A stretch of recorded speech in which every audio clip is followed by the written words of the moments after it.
Welcome to Life Isn't Lived on a Spreadsheet with Ryan Poterack from Poterack Capital Advisory. You have unique values, objectives, fears, life experiences, and biases. Any financial professional who ignores or minimizes the importance of your story may not be able to help you achieve your ideal outcomes or hit your goals. It's time to experience the PCA difference. In this podcast, we help business executives, soon-to-be retirees, and solutions-based individuals overcome the anxiety leading up to their upcoming years. We do this by initiating in-depth discussions about the financial aspects of retirement, like tax planning and asset allocation, alongside, and often overlooked, personal and lifestyle aspects. Join us for this journey where we explore retirement from a contrarian point of view, as Ryan draws from years of experience and qualified guest professionals to help you explore the true purpose of your money in retirement and the impact you want to make in your golden years. Ryan Poterack and Alec Quaid offer investment advice through Private Advisor Group, which is a federally registered investment advisor. The opinions voiced in this podcast are for general information only and are not intended to provide specific advice or recommendations for any individual. To determine which strategies or investments may be suitable for you, consult the appropriate qualified professional prior to making a decision. Private Advisor Group and Poterack Capital Advisory are separate entities. This information is not intended to be a substitute for individualized legal or tax advice. Please consult your legal or tax advisor regarding your specific situation. Hello, everyone, and welcome to Life Isn't Lived on a Spreadsheet. I'm your guest host, Alec Quaid, certified financial planner and wealth manager with Poterack Capital Advisory. Filling in for Ryan today, and I'm going to kick off a 5-part, what I'm calling a podcast mini-series here on what we refer to as the retirement equation. And in each one of these podcasts, we're going to go through one of the variables in the retirement equation. And so let me give you the 5 variables just as a teaser for future podcast episodes.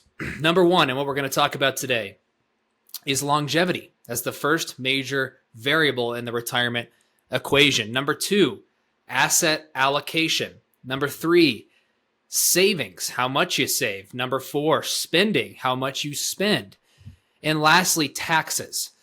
That is the 5th variable in the retirement equation. And so when we look at the retirement equation, some variables have more control than others, but when we go to build a retirement income model for clients, for the families that we serve, these are the 5 major variables and assumptions that we need to have inputs for to produce an output that we can attempt to interpret, utilize as planning, decision-making tool for our clients.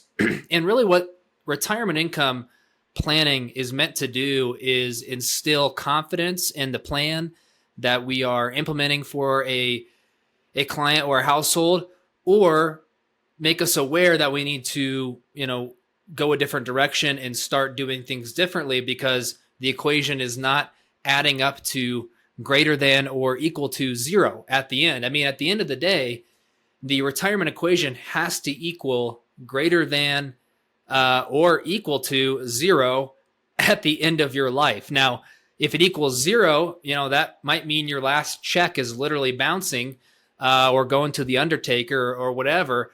And some people, want to go out that way. Others, not quite so risky and want to be a little bit more conservative, want to have a little bit more of a cushion or a buffer at the end of their life. But retirement planning and this retirement equation, really, at the end of the day, retirement planning is simply this: don't run out of money before you run out of breath. I mean, simply put, that is all we're trying to do here. The details that go into that can be daunting and can be challenging for people to wrap their minds around. For us, our team at PCA, retirement planning is our bread and butter. Churning paychecks into playchecks, as Ryan Poterack infamously says, is what we do. And it's a whole different set of rules and strategies and mindset towards distribution planning and income planning versus what you've spent the last 30, 40 years of your life doing, which is accumulating wealth. So let's talk about this first variable. When we're building a retirement income model, it's longevity. It's how long is this retirement going to last? And so simply there's two data points that we need to know. One we have full control over, well, mostly control over, and one we have some but less control over. Let me explain. The first data point is when you will retire. What age will that be? What date will that be? Is it 55? Is it 60? Is it 65? We have quite a bit of control over that, unless, of course, we haven't planned properly, in which case we need to work longer to make the equation work, or maybe we don't have the opportunity to continue working longer in the industry that you're in, therefore having to retire early than you wanted. I mean, that could be some reasons why you might not have full control over it. But for the most part, when we work with families, they are deciding when they want to retire, whatever age that might be. And now retirement looks different for many people. Sometimes retirement means full stop. I'm never working again. Sometimes retirement means I'm going to ease into it and I own my own business and I can start to scale back the hours that I'm working, but still take home some earnings, some income. That has a huge impact on this part of the equation. But then the second major variable is, when does your plan end? That's the nice way of putting when you're going to kick the bucket, when you're going to die. No one wants to talk about that. Who likes talking about that? Nobody. But it is a critical assumption. And you have, of course, some control over that. And what I mean by some is you can take care of yourself. You can eat right. You can exercise. You can do all the things that keep you healthy. But, the good Lord may call you home before you may think is time. And that's just something we obviously don't know. And so when we plan for that second variable, that second number in this part of the equation, where we're looking at how long will you be in retirement, longevity, we need to be conservative. And with our planning, our approach is that any variable that we model into a retirement income plan, if we can round it up or round it down to make that variable more conservative, we're going to do that. And so the more conservative approach from a planning standpoint is to assume you live longer, because if we run the plan out till age 95, which is typically what we do, we know that the plan for sure worked at 90 and at 85, right? I'm it's kind of Captain Obvious over here, but it's true. If we run the plan out till 85, like we hear from some folks, like, oh, there's no way I'm making it past 85. Well, if we make the plan work till 85 and you ended up living till 87, I could tell you what, that math doesn't work. You will run out of money, and that will not be a good situation. But let me give you some just life expectancy probabilities that I think are kind of interesting, because when we look at life expectancy, it's not the life expectancy we should not look at is our life expectancy from birth, because every year that you get older, your life expectancy changes. And so what we look at is, what is your life expectancy? And we can pick any age, but for today's purpose, I'm going to pick 65. If you're 65 today, or when you were 65, what's the probability of living to a specific age or beyond? And so I'm going to use total population data for non-smokers. If you're a smoker, that does reduce your life expectancy. But for these numbers, I'm using total population average for non-smokers. And so if you're 65 today and you're a female, you've got a 72% chance of living until 85. You have a 54% chance of living till 90 and a 31% chance of living until 95. If you are a male age 65 today, you have a 63% chance of living until 85, a 43% chance of living until 90, and a 22% chance living until 95. So no surprise there. Men typically don't live as long as women, generally speaking. Now, here's another interesting way to think about it. If you are married, There are different life expectancy probabilities for married couples. And when we do our planning, we're planning for both spouses, not just one or the other. So we need to plan for the last spouse to be here. And so when we look at the probabilities that at least one spouse in a couple makes it to a specific age, there's a 90% chance that one spouse in a couple lives till age 85. There's a 73% chance that at least one spouse in a couple lives till 90. And there's a 46% chance that one makes it till 95. So when we look at that, we say, well, heck, there's about a 50-50 that one of you makes it till 95. Those are pretty high odds. I wouldn't mess with those odds. I would rather be conservative in our planning for clients. And even if you don't make it there, we know we had a buffer to allow us to get us there. So those are some of the key things when we're mapping out a retirement plan for somebody and looking at longevity. How long is this going to last? Well, when are you going to retire, and when are we going to assume that plan ends?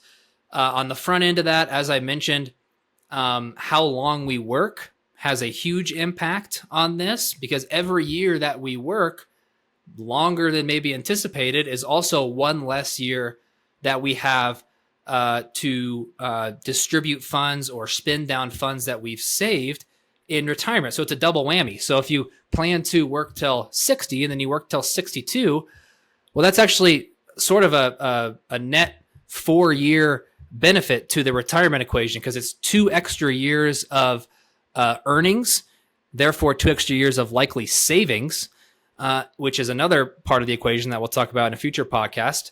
But it's also 2 less years of spending down our retirement portfolio, our investments, our Social Security, or whatever we have.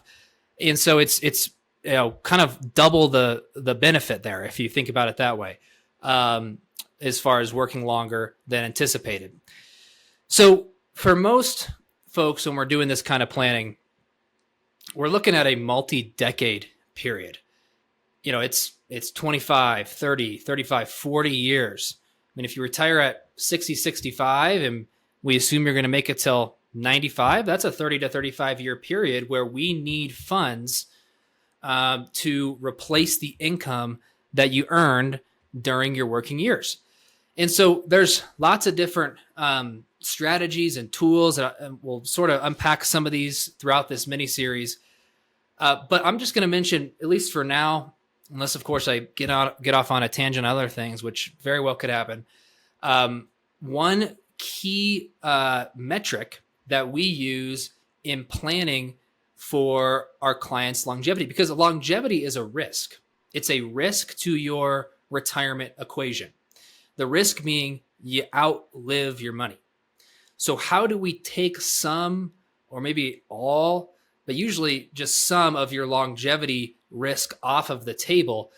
And so one of the metrics we look at, because we view the ultimate goal as income, not just getting a pile of money for the sake of piling up a bunch of money. No, that pile of money was piled to spit out a certain amount of income each month for you to maintain your lifestyle for the rest of your life, and increase with inflation and things like that we'll talk more about.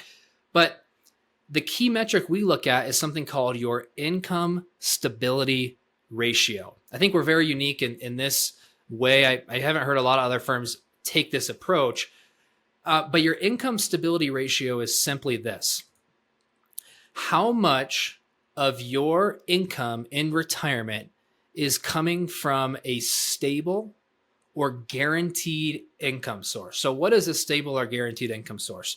This is a source of funds in retirement that is not tied to any sort of volatility, is not tied to the markets, or at least it's not tied to the markets in a way that it can reduce or go backwards in any way, shape, or form. So common examples of guaranteed stable income is Social Security.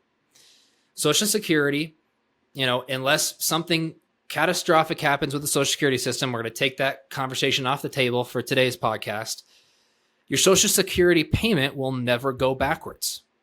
In fact, it'll get a cost of living adjustment each year. So it'll actually increase. That's stable income. That's going to hit your checking account every single month.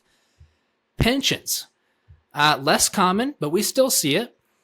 Pension income is just, it's a private Social Security, basically, through a company or a government agency or a state agency. That is going to be stable in the way that it doesn't ever go backwards. And if it has a cost of living adjustment component to it, it will increase just like Social Security. Annuities. Annuity is just like a private pension, basically.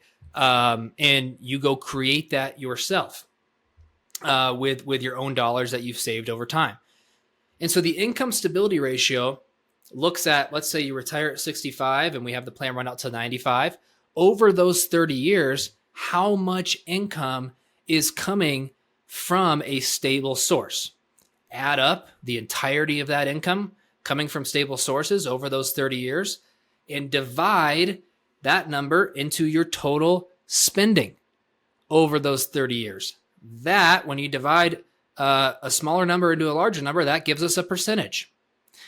That percentage in PCA's book, we target 75% of someone's guaranteed or stable income in retirement to be, well, I said that backwards, but to be stable or guaranteed. Your income stability ratio being 75%, which means 75% of your income comes from stable or guaranteed sources. There we go. Said that a little better.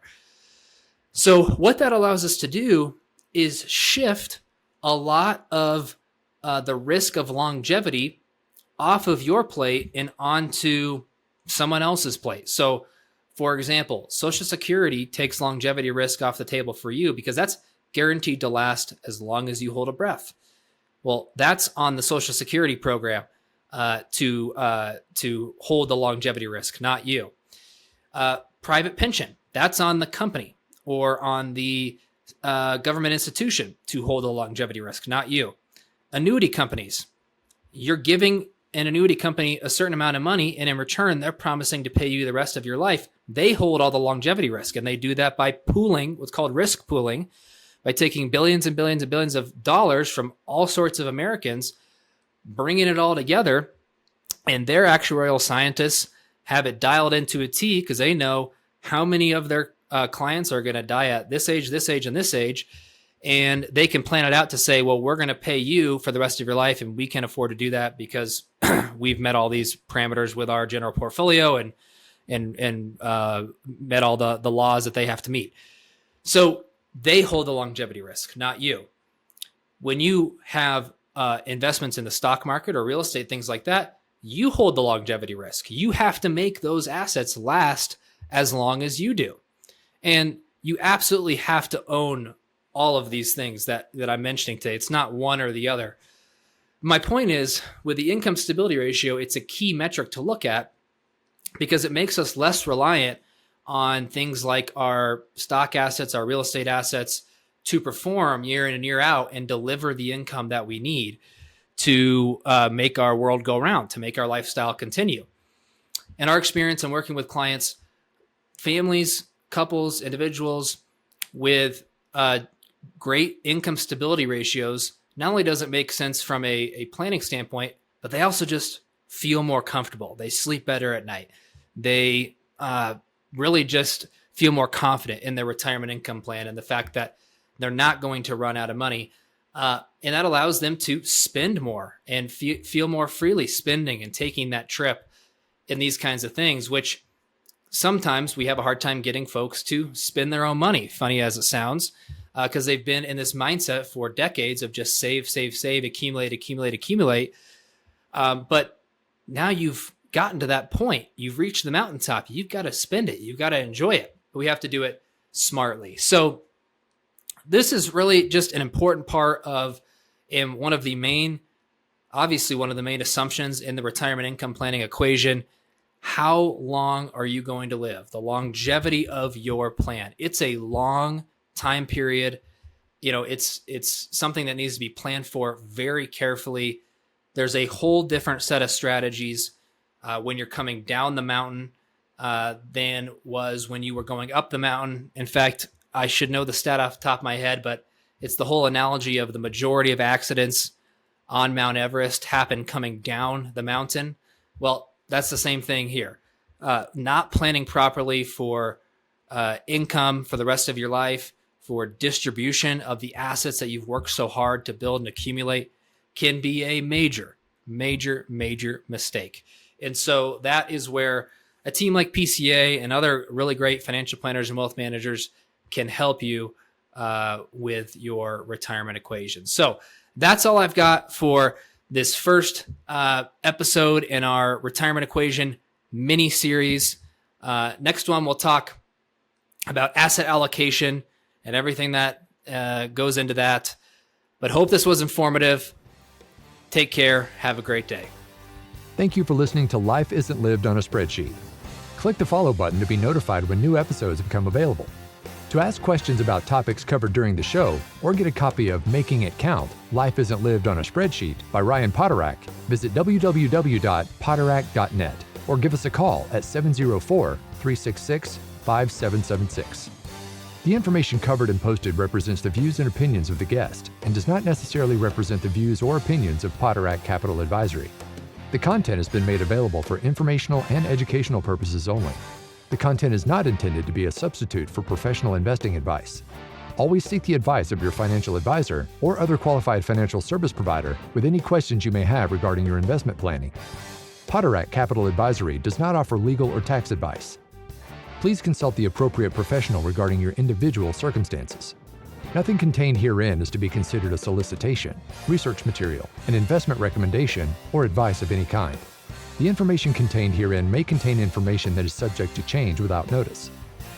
Any investments or strategies referenced herein do not take into account the investment objectives, financial situation, or particular needs of any specific person. Product sustainability must be independently determined for each individual investor. Poterack Capital Advisory explicitly disclaims any responsibility for product suitability or suitability determinations related to individual investors.